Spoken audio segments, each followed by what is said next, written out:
জন আসেনি, মুখ ঢুকে পায়নি, তামিম ছিল না। শুরুটা হয়েছিল টিকিট বিতর্কের মধ্য দিয়ে, এরপর পারিশ্রমিক না পাওয়া দুর্বার রাজশাহীর খেলোয়াড়দের অনুশীলনী বর্জনের মতো ঘটনা ঘটেছে। এসব বিষয় নিয়ে হতাশ ঢাকা ক্যাপিটালসের কোচ ও বিসিবির সাবেক পরিচালক খালেদ মাহমুদ সুজন। গতকাল চট্টগ্রামের সংবাদ মাধ্যমের সঙ্গে আলাপকালে তিনি বলেন, বিপিএলে ভালো কিছু হচ্ছে না এবং আমরা ঘোছানো বিপিএল আয়োজনে ব্যর্থ হয়েছি। টিকিট নিয়ে সংকট, বাংলাদেশের কয়জন অনলাইন থেকে টিকিট কিনতে পারে? রিক্সাওয়ালাও কি অনলাইনে টিকিট কাটতে পারবে? সে কি খেলা দেখবে না?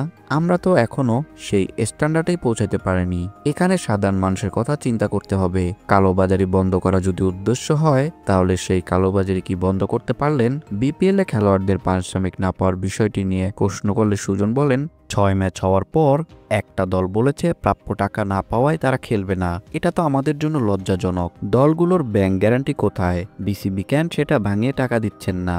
বিপিএল এর গভর্নিং বডির ব্যর্থতা নিয়ে প্রশ্ন তুলে সুজন বলেছেন, বিপিএল এর গভর্নিং বডির কাজ কি? একটা টিম করতে প্রায় 8 কোটি টাকা লাগে। সেই টাকা না থাকলে আমি টিম কিনবো কেন? মানুষ আমাকে স্পন্সর দিবে, সেই ভরসায় তো আমি টিম কিনিনি। স্পন্সর পাওয়া তো অনিশ্চিত বিষয়। এবারের বিপিএল এ ঢাকা ক্যাপিটালস এর অবস্থা বেশ শোচনীয়। 8 ম্যাচের মধ্যে মাত্র একটিতে জয় পেয়েছে তারা, যে কারণে পয়েন্ট টেবিলে তাদের অবস্থান সবার নিচে। দলের এমন ব্যর্থতা নিয়ে সুজন বলেন, এটা তো স্কুল ক্রিকেট না যে কাউকে বকা দিয়ে শেখানো যাবে। ট্রেনিং তো কম হচ্ছে না, কেন এমন হচ্ছে বুঝতে পারছি না। এটা হতাশাজনক। আমাদের বিদেশি খেলোয়াড়দের কোয়ালিটি মানসম্মত নয়। প্রতিদিন হারতে থাকলে দলকে মোটিভেট করা কঠিন। ভিডিওটি দেখার জন্য অসংখ্য ধন্যবাদ। নিত্য নতুন এমন ভিডিও পেতে হলে আমাদের চ্যানেলের সঙ্গেই থাকুন, সাবস্ক্রাইব করুন, ভালো লাগলে অবশ্যই লাইক করুন।